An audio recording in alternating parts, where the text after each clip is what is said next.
Hello, fourth grade. Time for another chapter. The next morning, I couldn't remember why my alarm was going off. Then it hit me. It was the first day of school. All the thinking and planning was over. The day was finally here. As I leaped out of bed, I noticed the upside-down laundry basket wedged between my dresser and nightstand. Through the vents, I could see the outline of bunny ears. There were lots of little rabbit poops to clean up, but I didn't care. His food was gone, and the water bowl was empty. I lifted the laundry basket so he could run around my room while I cleaned up and got dressed. As I brushed my hair, I practiced smiling. It's hard to get just the right amount of smile, not too crazy big and desperate, but enough to show I'm friendly. "Hi, I'm Emma," I said softly to myself in the mirror. "I'm new here." May as well just admit it. Most of these kids had probably known each other since kindergarten, and my red hair stands right out, right away. There's no melting into any crowd. In fact, it's always easy to find me in a group photo. Just look for my hair. It was thrilling to be like all those other kids, heading off to school today, even if I was faking it a bit. Of course, I'd miss the freedom. With homeschooling, if I got right to work first thing in the morning and stuck to it without many breaks, I could be all done with my lessons by lunchtime and have the whole afternoon to myself to go kayaking or hiking or reading. Freedom can be lonely, though. It would be great to have a built-in group of kids to belong to. Maybe Owen would even feel lonesome without me for a change. It'd be nice not to explain, too, when people asked me, "Where do you go to school?" The answer would just be a name, not a whole conversation. Behind me in the mirror, I saw the rabbit jump into my trash can. He looked so funny with just his ears showing. "Emma!" I heard Mom yell up the stairs. "Breakfast!" "Coming!" I grabbed my backpack and a rock from my collection on the windowsill. A long time ago, Mom took Owen and me to on a homeschool field trip to the Audubon Society. The gift shop had a pretty inspiration stone and many stones for sale, each one with a word engraved on it, like trust, create, love. I wanted to buy one, but Owen said we could easily make our own. So every time I went somewhere special, I brought a rock home and I wrote a word or a phrase on it with a permanent marker. Discover, imagine, courage, kindness, good luck, keep going, wish, you got this. "You got this," I said out loud, putting the rock in my pocket. Then I scooped the rabbit out of the trash can. In my arms, he tucked his head under my chin, and a feeling hit me like a blast of fire. I would do anything to protect him. "I wish you could come to school with me today," I whispered into his fur. In the kitchen, Dad and Owen looked up from their plates of scrambled eggs and toast. Usually, Owen would be gone before me, but high school didn't start until tomorrow. "I knew you'd have him," Owen said. "Mom was about to tear the living room apart looking for that rabbit." Mom glanced at me from the corner of her eye. "Emma, didn't I tell you to leave him in the cage?" "I was so worried about him that I couldn't sleep," I said. "I've named him Monsieur Lapin, Lappy for short." "Please don't get attached to him, honey," Mom said. "He must be someone's pet." She was probably right, and if Maggie and Molly had gotten lost and someone found them, I would want them back. It was too late to tell me not to get attached, though. He ate all his food. As I opened the refrigerator, Lappy startled at the cold air. I touched a carrot green to his nose, and he took a nibble. "See, Dad, he's eating." "Okay," Dad said. "I'll wait for you to get home from school before we take him to the shelter." "He doesn't like the cage, though," I said. "We still have the exercise pen from when Maggie and Molly were puppies," Dad said. "Maybe he'd like that better. It's bigger and not so closed in. It's out in the barn. I'll bring it in and set it up for him before I go to work. Until then, he needs to go in the cage so you can eat breakfast, Emma," Mom said, "and wash your hands." I felt bad putting Lappy in the cage, but he didn't seem to mind it as much as he had last night. "So, who's ahead?" Owen asked as I sat down beside him at the table. "Scared or excited?" Excited has been trailing All summer, and training, in fact, all summer for this day, I said. Scared forgot to eat breakfast. He smiled. Well, if Scared starts catching up, just remember that the beginning is the hardest. The beginning is the hardest, I repeated in my head as I ate. Don't forget to put your name on all your work. You'll lose points if you do, Owen said. And when your teacher tells you an assignment, be sure to write it down. At home, you could just ask Mom if you forgot something. But at school, you're expected to hear it once and remember it. Write everything down. It was new to be so responsible for myself, but I loved my assignment notebook. All those blank pages ready to be filled up with important things. And don't feel bad if you don't understand something, Owen continued. Just ask. Most kids are nice and will help you if you need it. Pick your first friends carefully, though. Sometimes that's who you end up with for good, and other kids don't give you too many chances before they write you off as strange. Now at the last minute, he was full of advice about school. I knew Owen was trying to help, but he was telling me things that I hadn't even known to worry about. As I came over to say goodbye, Lappy pushed his nose between the bars of the cage. I'll see you this afternoon, I promised, giving his fur a little rub. Outside on the front porch, Mom took my photo. I grinned and struck a pose with my brand new backpack at my feet and my arms up in the air in a big V. Have a great day, Mom said, giving me a hug. I hoisted my backpack onto my shoulder. It felt light, though when I came home it would probably be full of books like Owen's last year. I knew I'd get tired of having homework, but for today, it felt grown up too. Hold out your hand. Owen reached into his pocket. I have something for you, but don't look at it now, okay? Read it when you need it. I curled my fingers around the little rock he placed in my palm. I slid it into my jeans pocket with my "You got this" rock. Thanks, I said. See you this afternoon. Walking down the driveway, my toes were getting cold and I could smell a hint of wood smoke on the breeze. I huffed hard to see my breath. In our yard, our apple tree was loaded with apples. Some had already dropped in a pile around the trunk. A few sunflowers were still peeking above the deer fence in the garden. And across Moose Alley, the trees were turning. Some trees turn all at once, from bright green to hazy yellow-green, then bright yellow. Others turn in patches on flashy red or orange, one flashy red or orange branch at a time. The pines and the spruce couldn't care less. They stayed green all year round.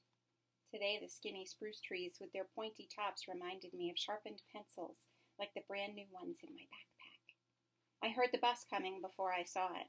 Excited, tossed a banana peel onto the road, and Scared went down hard. As the bus stopped in front of me, I felt my muscles tense, bracing myself like I did before diving into the lake for the first time and hitting cold water. I waved to my family once more before climbing up the steps. Hi, I'm Emma, I smiled at the driver. I'm new here. He nodded and smiled back. Good morning, Emma. I also smiled at the kids in the front seats, but they were little and talking to each other, too young to be best friend material. I chose an empty seat in the middle and touched the lumps of my pocket. You got this, and don't know yet. I wanted to look, but I didn't want to use up the surprise. The bus was noisy and bumpy. Riding down familiar old Moose Alley didn't feel familiar, even though it was all the same hills and dips, twists and turns. The grass on the roadside looked tired, long in wheat-colored spots with blue coneflowers, orange Indian paintbrushes, and white Queen Anne's lace. Power line wires sagged between the poles, and above the treetops, the mountains peaked around each other, all points and folds like a huge origami crown made by someone who didn't really know how. We crossed the little bridge over the river. Same bridge, same river full of rocks, but today it felt like passing through that Canadian checkpoint. An ending and a beginning at the same time. Is that your real hair? A small voice asked. I turned to see two little girls in the seat behind me, probably first graders. They were sitting so close together that they had to be best friends. They even had the same coat, one in pink, one in purple. Yes, it's my real hair, I smiled, even though I get tired of complete strangers talking about my hair. But these girls looked cute together, and they gave me hope that maybe there was a best friend waiting for me too. I like it, the girl in pink replied. It looks like oranges. Thanks. She meant it as a good thing, but who wants to look like fruit? You could be a cartoon of orange juice for Halloween, a carton of orange juice for Halloween, pardon me. The one in the purple said. The girl in pink nodded. Yeah, you could put a straw in your hair. They weren't trying to make me feel bad, but some conversations are actually worse than being quiet. I'll think about it, I said, and turned back around. One day this will be easy, I promised myself. I'll get on the bus, and I won't feel like the new kid, and I'll have a best friend too. The girls were still talking about Halloween as the bus went through downtown. Out front of the hiking store stood two scruffy-looking men wearing shorts and boots, weighted down with enormous backpacks, probably Appalachian Trail through hikers, come into town for supplies. In the market, you can smell those hikers a couple aisles away. Dad sometimes picks them up when they're hitchhiking to and from the trail. Even if they're smelly, I love to hear their stories. One man from Tennessee played songs for me on his ukulele while we drove him back to the trail. Dad doesn't mind the AT hikers so much because they're usually well prepared. It's the day hikers who start off at 3 o'clock in the afternoon in flip-flops who frustrate him. Sometimes he has to go get them when it's dark and their families get worried or they call for help. I'm sure he gives them stern talking to about hiking boots and flashlights on the way down the mountain.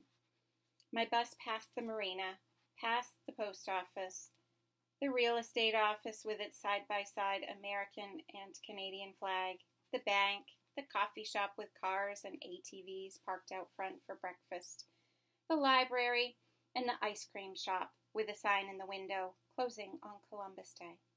As the bus turned off Main Street, I felt my heart going into hyperspeed. I couldn't tell if it was excited or scared, speeding it up, though. The bus pulled into the long half-circle driveway in front of the school. The building itself looked like a huge brick box with a flat roof and small rectangular windows.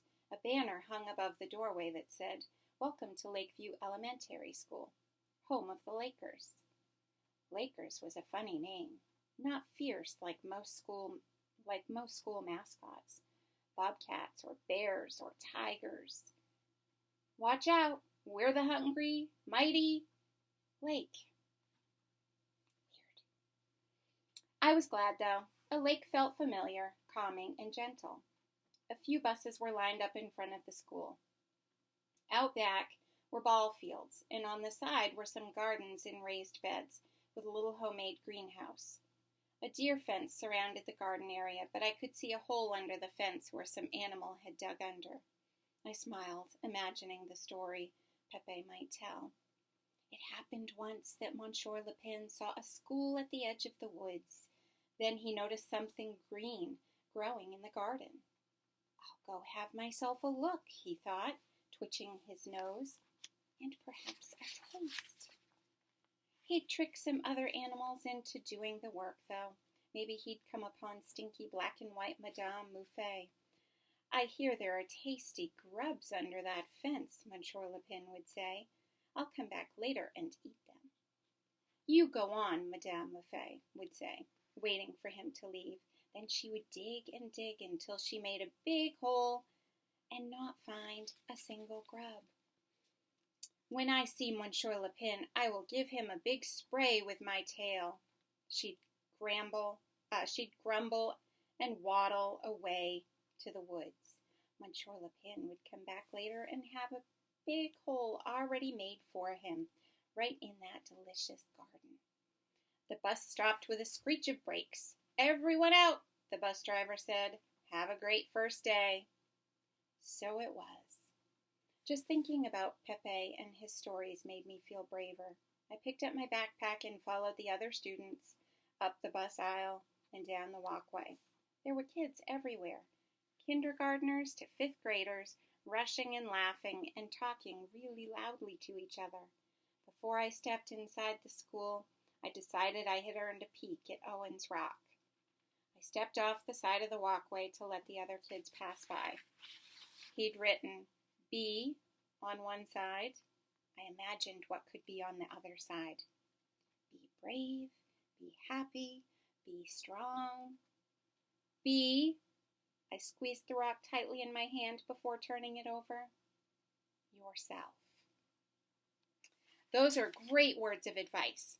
Now, fourth grade, what I would like for you to do in the comment section below the video or on the Remind app that we use, I'd really like for you to imagine that you are finding some rocks in a special place. What kind of a message would you put on your rock? What would your inspirational rock say? Okay, so I'm looking forward to hearing and seeing, I should say, your comments. Again, either below the video or on the Remind app.